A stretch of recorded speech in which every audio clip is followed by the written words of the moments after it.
Our next speaker today is Dr. Arielle Griffiths. She's a UK-based, passionate, plant-based veterinarian with over 32 years of experience, during which she saw too many pets suffering from preventable allergies and painful digestive issues. Her journey into pet nutrition began after a heartbreaking day in 2019 when four beloved pets were put to sleep because of preventable obesity-related conditions. She was devastated and felt a responsibility to explore how we could better support the health and well-being of all dogs and cats. And so she threw herself into nutrition studies with a passion, including collaboration with leading experts like Professor Knight, who you just heard speak. And it became clear to her that adding more whole plant food ingredients to a pet's diet was immensely beneficial. Inspired by her vegan son, Dr. Griffiths embraced an ethical plant-based lifestyle for herself and her family 7 years ago while exploring the very best options for their family dog, Ruff. And she watched Ruff thrive on plant-based foods and calculated that he saved more feedstock animals with his plant-based diet in 7 years since going plant-based than the entire number of companion animals that she has saved in her 32 years as a veterinarian. She will discuss today case studies showing the health benefits of dogs transitioning to a plant-based diet. So welcome, Dr. Griffiths. Welcome. Thank you. And can you see my screen? Can. You can. Oh, wonderful. Good, because well, thank you so much for organizing this event. Oh, I feel very honored to be invited and really appreciate the importance of something like this, as you've just heard with Professor Andrew Knight's studies. And I have been at an event all day actually in Birmingham, which is not my hometown at all. It's actually a Veg Fest event. I gave a talk. So I am staying in a hotel giving this. It's evening here in the UK. And I just so hope that so far it's been okay, but I so hope that my Wi-Fi holds for this. So just tell me if one of you just shouts because I can't see you. I can just see the screen in front of me with my slideshow. But yes, I mean, following on from Professor Knight is always such a challenge because, oh my goodness, his science just blows me away, as I'm quite sure it blew all of you away. And what I want to do is just take you a little bit on my journey. And why I do this and why my entire life changed 7 years ago for the better. I can't imagine a life that I had before I actually transitioned our darling little dog Ruff in that picture to a plant-based diet. And this is why I did it. So these are facts that just keep me awake at night, as I'm sure they keep all of you awake at night. Knowing that 82% of all the birds on our planet are chickens, 94% of the total mammal biomass on our planet, excluding humans, is made up of livestock.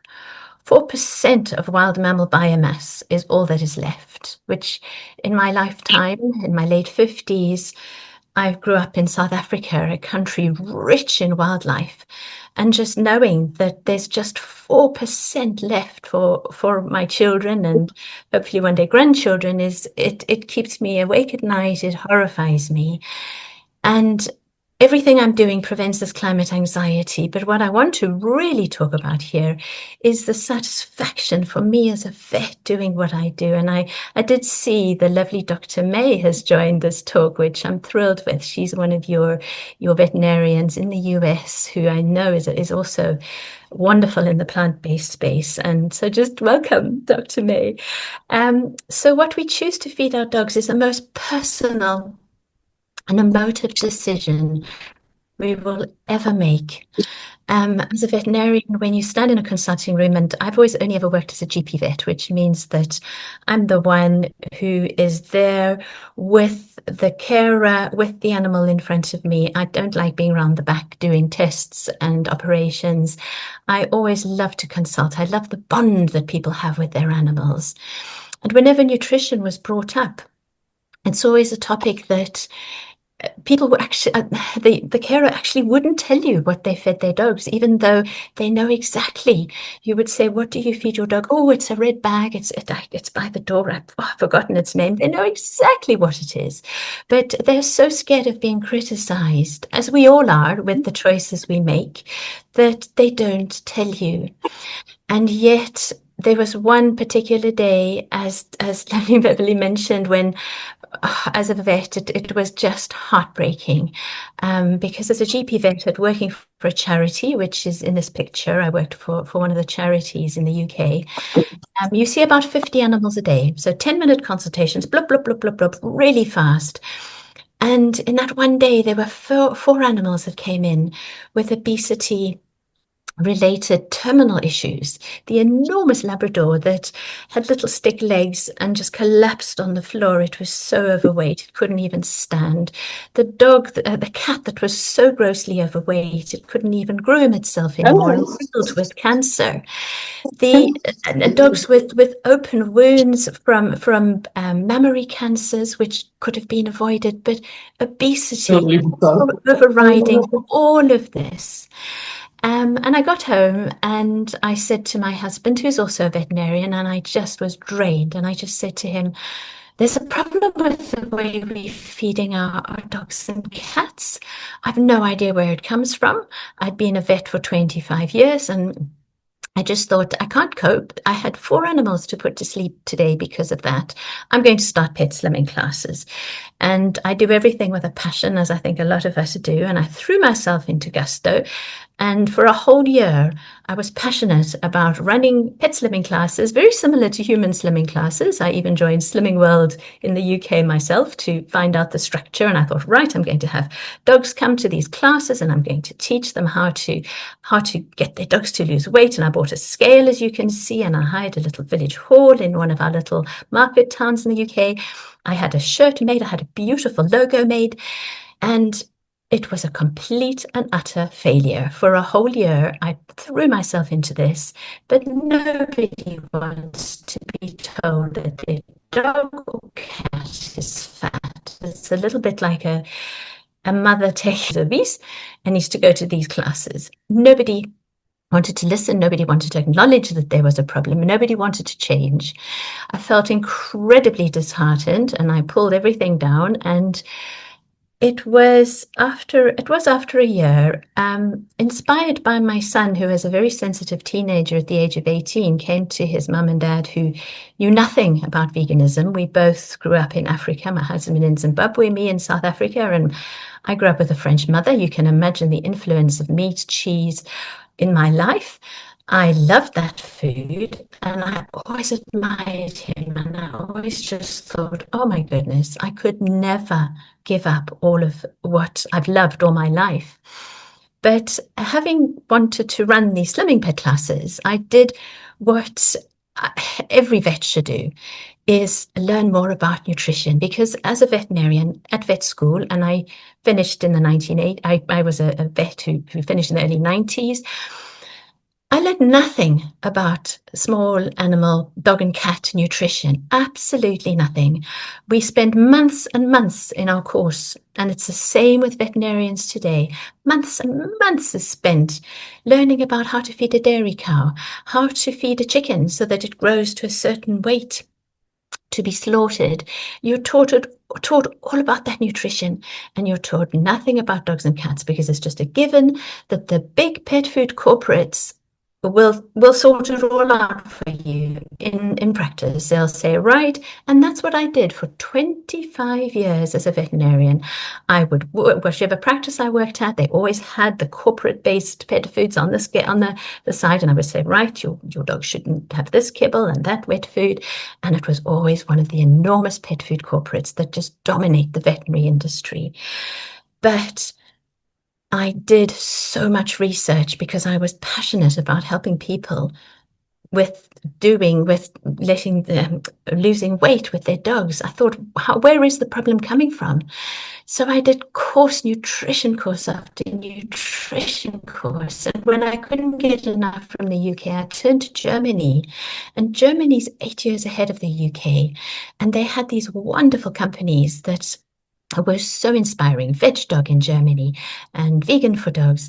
And I began importing the food from Germany because when I, inspired by my son, I announced to my husband on the day of my 52nd birthday, knowing nothing about veganism, I said to him, I'm turning Ruff, who is the lifeline of our family.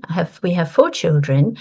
They're all in the medical profession, and he'll be 13 this year. He's seen almost all of them through their last school years, through all of their universities. He's been our constant in our lives. We all just adore him. He's a little rescue. He looked like he was going to be a border collie, but he's got the shortest legs as if they've been chopped off. And I had to get it right. And I said to my husband, I want to transition to a vegan diet like our son so that I can put Ruff onto the best vegan diet that I can find. And understandably, my veterinarian husband was horrified because he said, well, you know nothing about it, but how can you? And he wasn't worried about me. He thought, okay, I'll sort myself out. But what about our family dogs? So I had to get it right. I had to find the best food for him. And I had to prove to my husband that I was making the right decision. And that decision that I made, it'll be actually, it's my birthday again in 2 weeks' time. So it'll be 7 years. I made the best decision of my life because my life changed completely. The studies started to come out. Well, this study had already come out, but I learned so much. And this is the one that just really started me on the journey, is a study from the University of Uppsala in Sweden that showed that because, as Professor Knight says, dogs have been living with man for 20 to 40,000 years, their genes have changed and they can actually digest starch. The genes that help the enzymes to digest starch have completely evolved over the 20 to 40,000 years. Because when you think about it, dogs are not fed the healthy meat-based foods of people over the 20 to 40,000 years. They're fed the scraps, and the scraps is going to be the millet and the wheat and the corn and all the plant-based ingredients. So they've had to adapt. So a dog has to have 50% of its food has to come from carbohydrates, whereas our carnivorous grey wolf, only 1.4% of their diet needs to be from carbohydrate. So if you actually feed your dog like a wolf, because they have such a different genome and digestion, they will live for as long as a wolf, which is 1 to 7 years, which is the lifespan of a wolf. You will shorten your dog's life considerably if they go onto a raw meat diet or if they go onto a very high meat-based diet. But obviously the companies that produce these raw meat diets, it's the biggest way to make a profit because you're buying food that's already heavily subsidized by every agriculture industry as meat. You're buying the byproducts. You don't even have to cook it. You don't even have to process it. You don't even have to put it in sustainable packaging. You just put it in plastic packaging for safety. And off it goes, and you market it as a pet food. And obviously, dogs and cats adore raw food because it smells disgusting, and dogs will eat anything that smells disgusting. And it's the most dangerous thing ever. But thank goodness we can balance it with the beauty of plant-based diets. So I always get asked, and you will obviously by your friends, your family, they will all say, but surely dogs are carnivores and they need meat. And I always have to say to people, yes, dogs belong to the order Carnivora, but they are opportunist omnivores. The other animal that belongs to the order Carnivora is the herbivorous panda bear that only eats bamboo shoots. And if an animal can look that beautiful and only live off plant proteins, then there's absolutely no reason to sift the protein through an insect or a fish or a sheep or a pig or a cow and put that into our pet food. Rather, give them the pure plant proteins, as we've seen from all Professor Knight's studies. It's perfectly safe. And he has been my absolute hero through all of this. You've heard his talks. It blows me away every time. We've spoken at quite a few vet schools together, and I've listened to his talk so many times. And actually, it was him who's inspired my journey so much. I have so much to be grateful for to Professor Knight, and I hope he continues to inspire plenty more vets with his studies. We even had a study, another one that Professor Knight probably didn't mention in his talk, is from the University of Nottingham, and this was done in September last year, which is incredible. Also, not funded by any pet food company, thank goodness. Again, showing the exactly the same results as Professor Knight has. That these diets are perfectly safe and the environmental impact is enormous. And I just want you to listen to an oncology specialist vet, Professor Claire Nottenbelt, and in her words, about her own dog.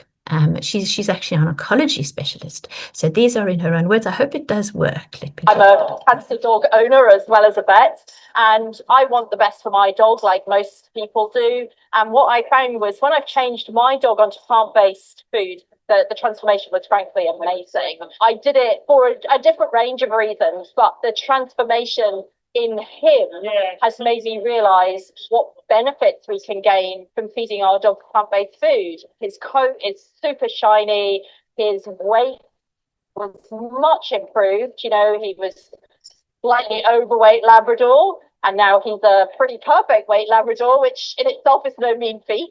And on top of that, he just has so much energy. Oh, this is darling Jumble. That video was actually taken at the London Vet Show, and that was in 2023. He was 14, and he was sadly he had such severe arthritis and had to be eventually put to sleep, darling boy. But she has since got another puppy, and he's gone straight onto plant-based, which I'm absolutely thrilled with, because it just shows the impact that the food had on her Jumble. She's now chosen it for her next dog. We've also got a top dermatology specialist, Dr. Sue Patterson, who very correctly says that if there's other veterinarians listening, a balanced plant-based diet is a good choice for a truly novel protein diet, which is what all these hydrolyzed protein diets obviously have, these veterinary ones. But a plant-based diet is truly novel. And the beauty of it is that they can stay on these diets indefinitely. When you have these elimination diets, these hydrolyzed protein diets, they're so low in protein. Some of them add in pure sugar. You must look at the ingredient list of these hydrolyzed protein veterinary prescription diets. It just horrifies me when you read there's pure sugar in there. And some dogs will be on these for years, which they should never be. But with a pure plant-based diet, they can stay on them indefinitely. Importing into the UK, actually from Italy, a diet called Solo Vegetal, which I'm sure quite a few out there are vegans. Oh, I hope you can still hear me. It says my internet connection is unstable. I hope it's okay. There's always things when we're vegan, we get so excited about when we find accidentally vegan products. I'm sure you've all been to the store and you've found some biscuits and you read the ingredients and it shows that there's no animal products and you can eat it and you get so excited and you buy it and you buy it again. Well, that's what happened to me with Solo Vegetal. So I was importing Green Crunch from Germany. I set up a website because I realized how much Ruff loved it. And I thought, right, I'm going to start to sell it to other people. I set up my whole new website. And Solo Vegetal is one of the foods that I found that Dr. Sue Patterson had begun importing in 2018 into the UK and marketed it on her dermatology veterinary website as a truly novel protein diet. And I contacted them and I said, oh, do you realize this is actually a complete vegan diet? It's perfect. And they said, oh, good, because our sales are really bad in veterinary practices of it as a dermatology diet. They're struggling to compete against the enormous pet food corporates. You take it over. And this was such a a gift I was given, because it was a hard food to market, because, as you can see, it has the most rubbish branding ever for any pet food. It doesn't even look like a pet food. When I first started buying it and trying to sell it, I had to actually tell people that inside is kibble. But it has been the most fantastic food. I still sell it to this day, and I think I've sold something like 580,000 tons of this food. And it's being modeled here by the beautiful Bernese Mountain Dogs. Adore them as a breed. We've got Bruno and Ruby. And Bruno on the left was 11 years old in that photo. Now, Bernese Mountain Dogs is a giant breed. Normally only live to about the age of 9. But because he was on this pure plant-based diet, he actually outlived all his litter mates at the age of 11. So why was Solo Vegetal chosen by a top dermatology specialist to sell in the UK when she knew nothing about vegan diets or plant-based diets? She hadn't read any studies. She chose it because of exactly what Professor Andrew Knight said, is dogs and cats are normally highly intolerant to animal protein ingredients. Look at, on this graph, we've got beef as one of the top allergens for dogs. And look what we've got in cats. Cats are highly allergic to fish. As Professor Knight told us, they are hydrophobic. They would never jump into a body of water and eat fish. And look how intolerant they are to fish. And we've also got soy in this list that dogs and cats are intolerant to, especially genetic modified soy. So I choose all the foods that I sell and feed to Rough will also all be soy-free because of this fantastic result that I'm getting. So I am getting thousands of cases, and I get maybe a success story a day from people putting their dogs onto a plant-based diet. So this is Buddy the Bulldog. This was actually 5 years ago that he was only 1.5, and he was taken to the veterinarian because of his skin. You can see how bad his skin was. And they had tried everything, every different type, all the hydrolyzed protein diets, raw, kangaroo, just all, even insect-based protein, they had tried him on. And he had been on antibiotics, Apoquel, the shampoos, everything. And he was going to be put to sleep. And one vet in Aberdeen up in Scotland said, no, let's try Solo Vegetal. And it was almost instant, or everything resolved with his skin, because he had such an intolerance to animal proteins. And she's been feeding him the same diet. He's an older boy now. He must be about 7 now. And the same goes with the rescue Basset. Dolly, now her previous carers couldn't cope with her skin allergies and skin intolerances, and they gave her to Basset Rescue. And this lovely lady, Karen from Cheshire, she took Dolly on, and she was already feeding Solo Vegetal to one of her dogs, and her Bassets, because Bassets suffer with skin allergies. She was only supposed to keep Dolly for about 6 weeks. But when she saw what dramatic changes the food brought to Dolly's quality of life and sorted out her skin issues, she went on to keep sweet Dolly. So she had a complete change in her lifestyle, from a terribly allergic, itchy, harmful skin to finally finding a new home and the right food for her. Now, Duke the Weimaraner is a remarkable case, but not unique. I get so many cases like Duke the Weimaraner. So his mum and dad organized a teleconsult with me 4 years ago. They were a young couple with a little baby, as you can see, and they said to me that they were so skeptical about trying it. They said, you're our last chance. If we don't put him onto, we've tried everything. Similar to Buddy the Bulldog, he had gone onto raw or the veterinary hydrolyzed diets, novel diets such as kangaroo insect protein, Purina HA, which is one of the veterinary prescription diets, which is made from soya, which he reacted to. And look how skinny he was. She then sent me a photo 3 months later in the bottom right. And look how beautiful he is after 3 months. But the beauty of this story, the little boy in the picture is now a 4-year-old little boy.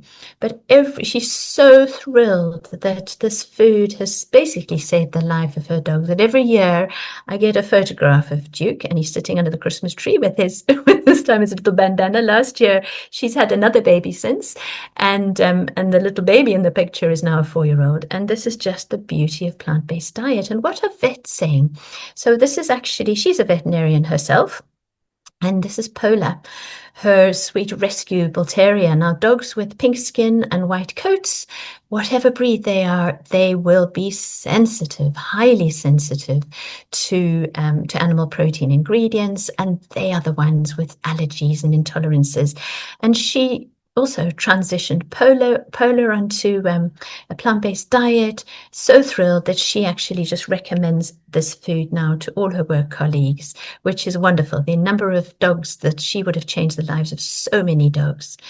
And now this one, we heard Professor Knight saying that the studies from the University of Guelph in Canada and his studies show how dogs could live up to 18 months longer. Now, it's very, very unique for people to leave a 5-star Google review when their dog has passed. And for my company, Just Be Kind Dog Food, which I have a website for, I have received so many Google reviews, 5-star, and 2 of them are exceptional in that people have left a Google review when their dog isn't even with us anymore, just to tell everybody that. And this one is lovely Louise, where she says the dog's life was extended by 2 years by changing his diet to a vegan one. It's this gratitude that they've realized the impact that it's had. So I'm so grateful for these Google reviews because they're sitting there on my website for other people to read. And that's what people want to see. That we all want the stories. We want the real stories so that we can trust it and use the food. Now, Drake, the rescue Great Dane, is also an exceptional case. He underwent complete behavioral changes. So he's a 60-kilogram rescue Great Dane who at the age of 2 had already had 2 homes. And why was he constantly sent from foster home to foster home? Is nobody could cope with his skin issues and his intense anxiety. So he suffered from such severe skin issues. He was constantly at the vets having to have his anal glands done. His ears were constantly yeasty and itchy. He was always licking his paws. But the thing that he had is he was terrified of anybody coming to the front door, absolutely terrified. So I organized a teleconsult. I'm sorry that the picture looks a bit strange, but that was a screenshot of our teleconsult. It just made me laugh so much because she was in a little chair. He was on his armchair, half on and half off his armchair in the teleconsult, the sweet boy Drake. And she was vegan herself. She worked for a vegan company, and she said, I want to transition him to a vegan diet. And I said, absolutely. And she said, but I want to home cook. And I said, oh my goodness, all right. Well, I do have the supplements so that we've got enough of the taurine and the carnitine and the bright vitamin D3. And she bought herself a 20-kilogram pot, and she cooked every single day for him. And after 6 weeks, the changes in him were phenomenal. She contacted me and she said to me that she said his skin suddenly became soft, didn't have blocked up anal glands. He produced vast, copious amount of poops, but understandable in that he was being fed so much whole food foods. He stopped licking his paws, but the most remarkable of all is that when the postman came to the door, before he would hide behind a sofa, he actually would go to the door with his tail wagging. All of his anxiety had gone. And what causes this? What is the secret? Why are these plant-based diets so effective to help dogs with skin issues and digestive issues? It's all about the gut. It's all about the gut. As long as we can feed our gut health properly, 70% of the immunity comes from the gut. 90% of serotonin, which is the precursor to dopamine, a happy hormone, is made by the gut bacteria, which is what would have transitioned Drake's life completely. Digestion, dogs with these digestive issues, as long as you've got the right level of good gut bacteria, it affects the digestion, skin health. For us, as soon as you transition to whole food plant-based, your entire complexion changes, but also every time somebody transitions a dog, the first thing they always comment on is, my goodness, my dog's fur is so soft. And that's from these good gut bacteria providing the lining of the intestine with exactly the right amount of nutrients to allow the important nutrients through, the zinc and the iron and the right level of amino acids, and stop the bad guys from going in. That's controlling the immunity. So the gut bacteria is so incredibly important. And this is where the beauty, and I know Professor Knight did mention it, is bacterial fermentation protein that is bioidentical to amino acid. It has an amino acid profile that's bioidentical to meat. This is what it looks like, this lovely yellow powder. And we've had published studies. Let me just, here we go. We've had published studies that show that it actually, this came out last year, that it actually has a positive effect on the gut microbiome. And it comes from, I don't know if any of you know about Bath, this beautiful city in the UK where the Romans settled once. And you're probably thinking, why on earth am I showing a picture of these beautiful buildings that are in a town in the UK? This one species of bacteria was actually first discovered in the 1970s in Bath. And why it was discovered there is, when you think about it, these Roman baths were built, they've got these lovely warm springs, and they've got these big burps of air that come from the center of the earth, of fossil fuel, of methane, that actually burps out into this water, gives it these healing properties, high in sulfur, high in methane. Perfect environment for this one species of bacteria to grow. And not only does this one species of bacteria, is it safe, as it has published studies, it's had full feed trials done on it, but it has incredible digestibility. It's more digestible in the study. If you have a look, this is Feedkind, is the name of this lovely powder.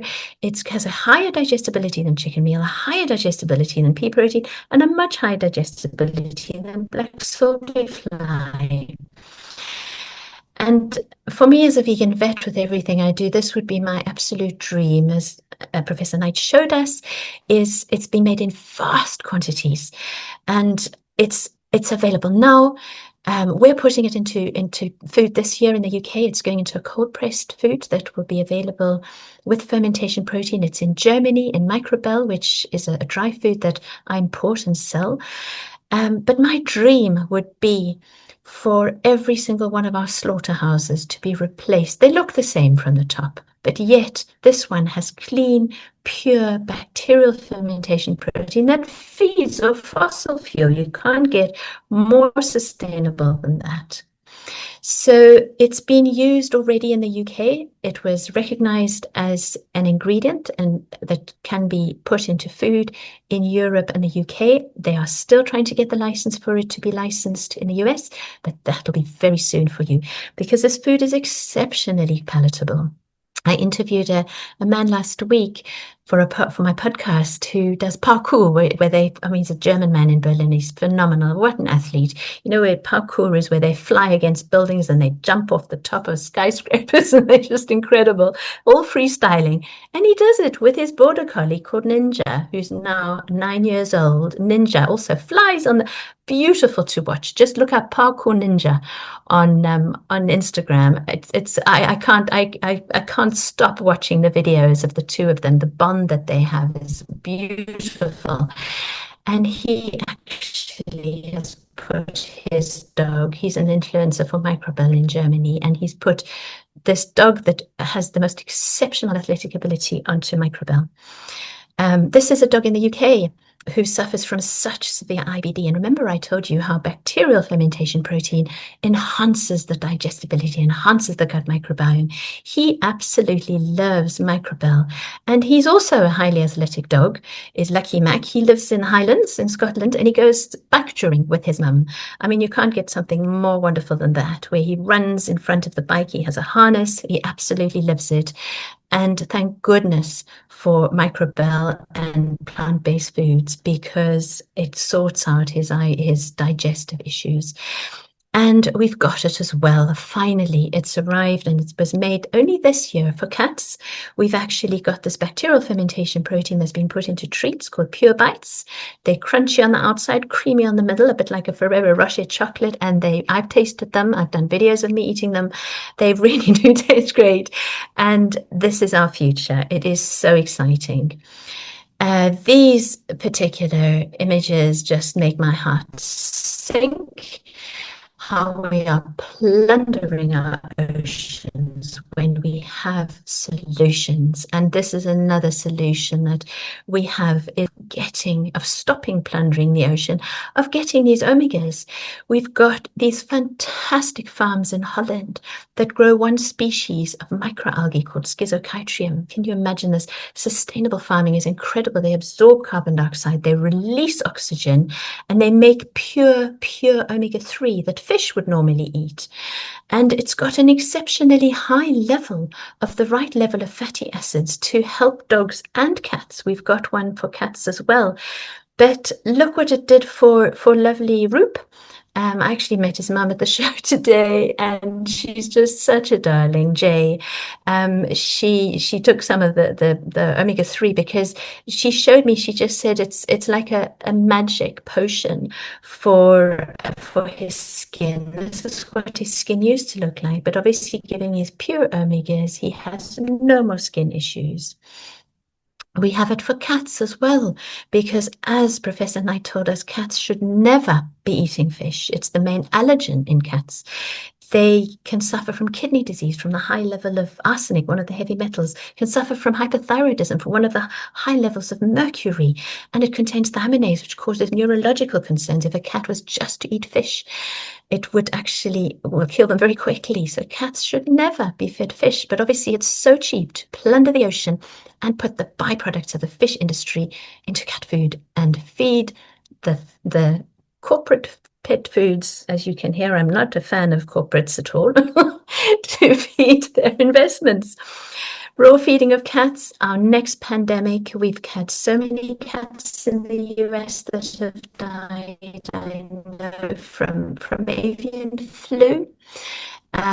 Which actually can be transmitted. Cats and dogs don't pass it on to their carers. So we have something that also should become available in 2026. It still hasn't become, and it's cultivated cells from mice. There's a company called The Pack in the UK that are planning to launch it in Europe and the UK, and it makes so much sense. The common diet of a cat is mouse. And if you can take one cell and cultivate that over and over again, it's not a vegan food, but I think we have to wait for cultivated protein, because I think the expense of the culture medium and the expense of the electricity to generate this, it's all taking time. I think we're still 2 to 3 years away, but what an exciting future for cats. But what's coming before that is fermentation protein in cat food. That's going to beat everything, because that should be available this year, a wet food with fermentation protein. So from all of this, I started with such negativity, but back to our wonderful Sir David Attenborough, who actually turns 100 next month. We are not going to become extinct. We are very clever and we are very resourceful. And you, being plant-based yourselves and listening to these talks, you're the ones that just give all of us hope, because you're the clever ones. You know to do the right thing. And our darling Dr. Jane Goodall, who, I just so sad with her passing last year. I felt we'd lost our true leader, and she used to travel 300 days a year, spreading her environmental messages, along with Professor Knight, who I know also travels 300 days a year all around the world. And they met each other so often at airports. So I always say to Professor Knight, just look after yourself. You're too valuable for us. So here's my little dog, Ruff. This was actually taken about 5 years ago. And he still does that. He still rolls onto his back because he loves his life. He's just the happiest plant-based dog ever. I do have a plant-based dog nutrition course on my Dogs Go Plant-Based website because sadly none of the foods that I stock or have are available in the US, but I do have an understanding of which foods. So I'm more than happy to share with you which foods I would recommend in the US if any of you wanted to ask questions afterwards, if we got time for queries. But yes, that's the end of my talk.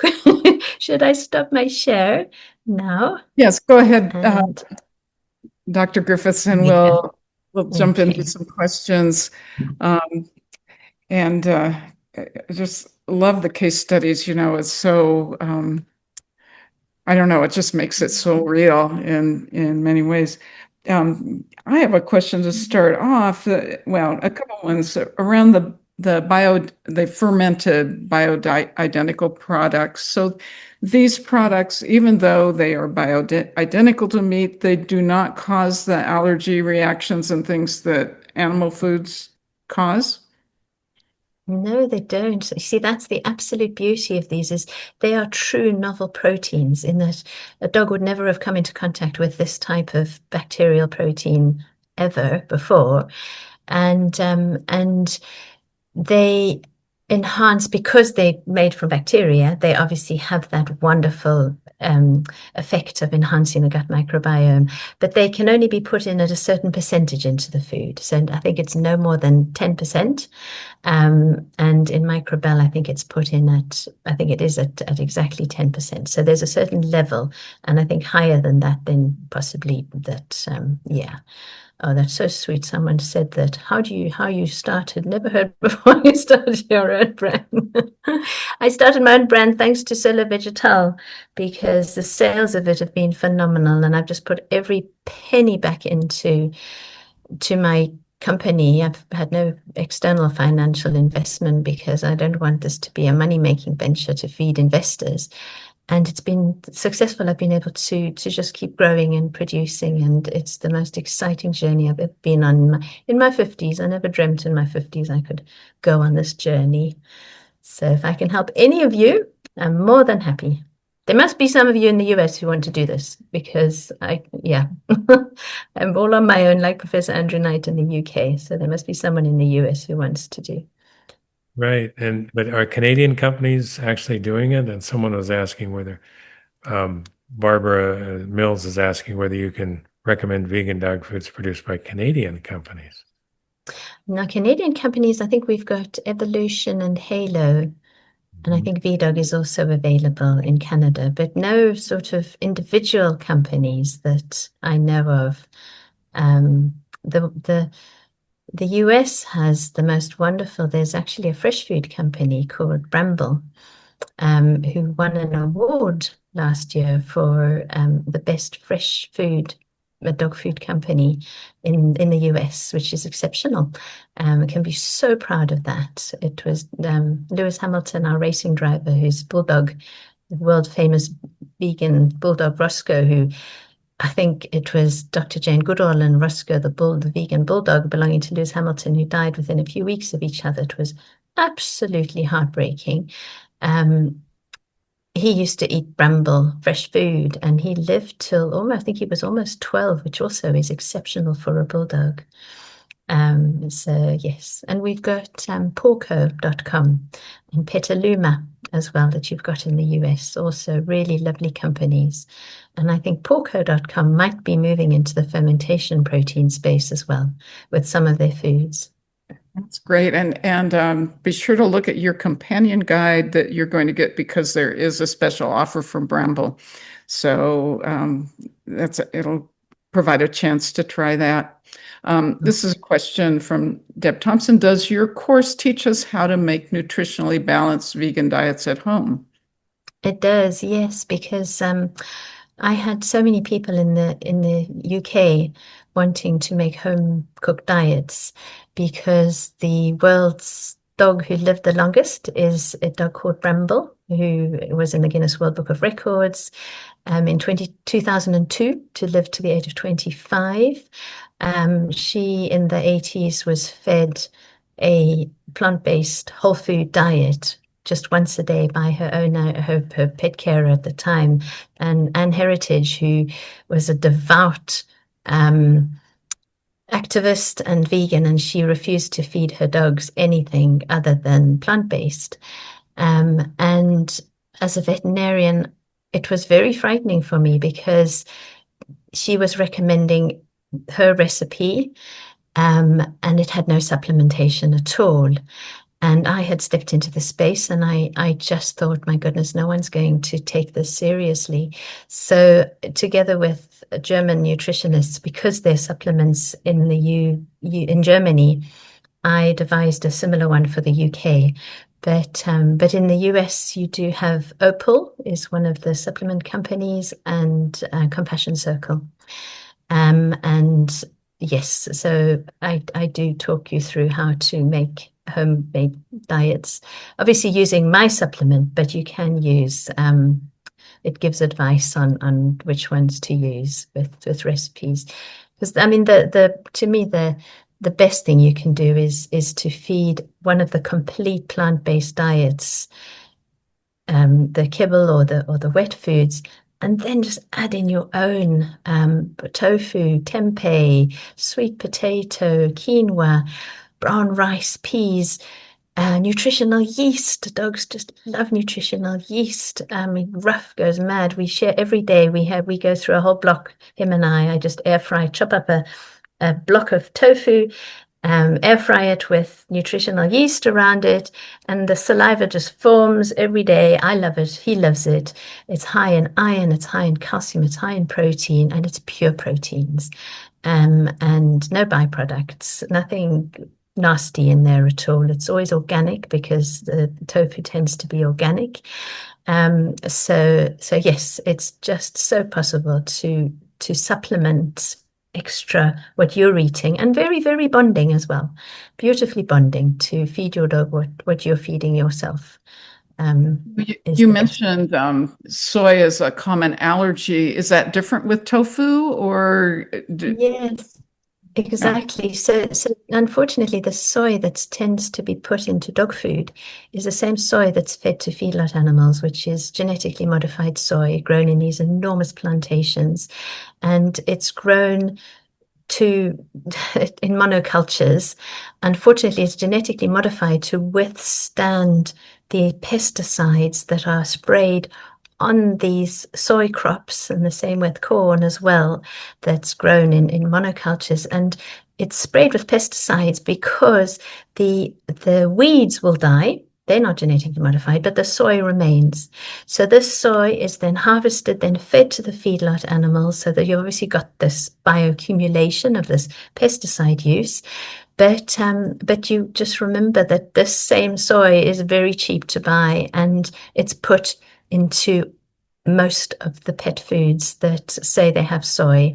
And a lot of the very big corporate companies that have soy will just use it. If it's not recognized as vegan, registered with the Vegan Society, or said that they've got organic soy in there, then it will have this pesticide, be affected by pesticides, because it's always down to the profit margin, is how they make dog food. Is they've got to have the biggest profit and put in the least ingredients to get the biggest profit out of it. Not good enough for me when I formulated our foods. There's no ways I want any of that for Ruff. So I've only gone for the best quality that I can, because then you've got your dog living longer, and it's a proven. The science has shown it, and it goes the same for adults as well. Sorry, not adults, humans. Exactly. Well, you definitely struck a chord with a lot of people in the chat, and Zoe wrote back and she said, "I would love to support you however I can with my big plant-based dog social following," which is, she wrote earlier, I think it's 3 million. And she said, "I will email you." So that is really good. Yay, Zoe. Yes. And Lovely. She says she's going to do your course, which is great. she's going to do your course as well. Yeah. And I don't know if you're familiar with the food, but she asked, what is your opinion, a different person, what is your opinion of V-Dog?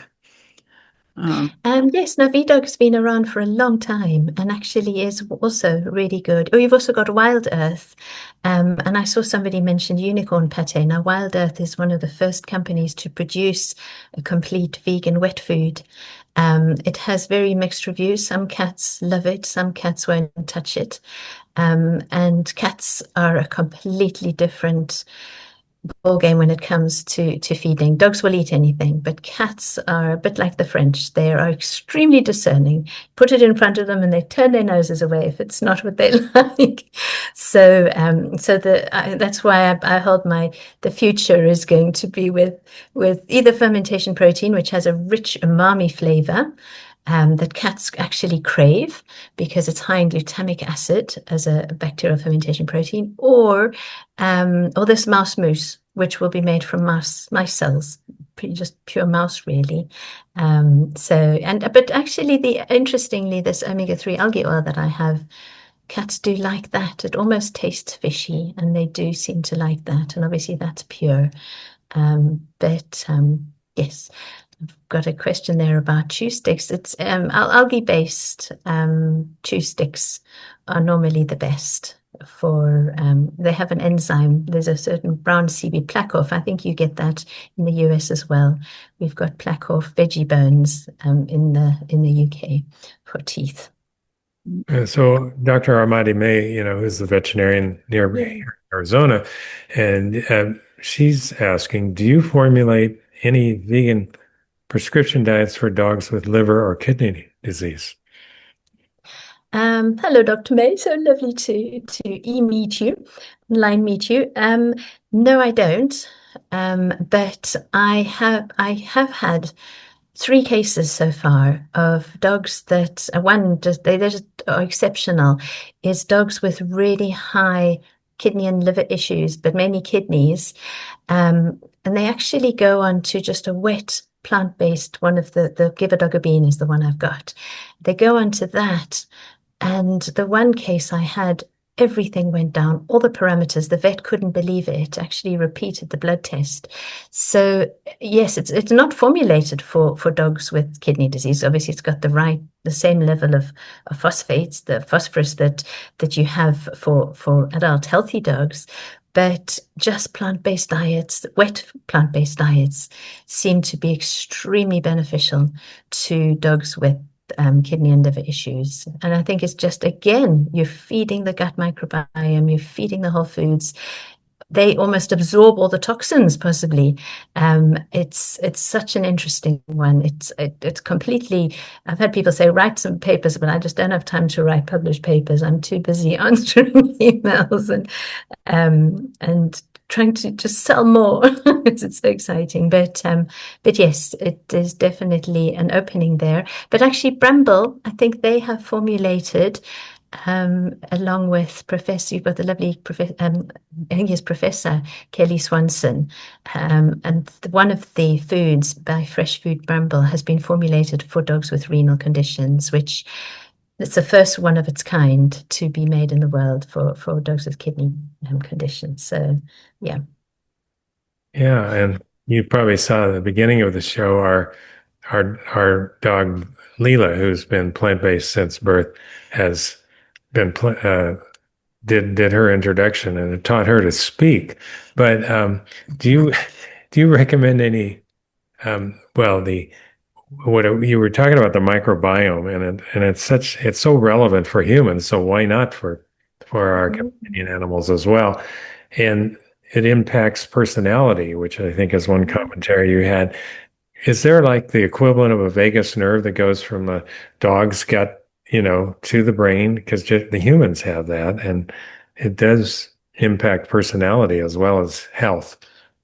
Absolutely. It's almost like a second brain in our stomach. But that's such a good question, because actually they have done, when they were doing studies on, I don't know if it was for Ozempic, but it was certainly one of the obesity drugs for people. Oh, that's probably Don't know. Maybe yes. the It is. same environment, the same water.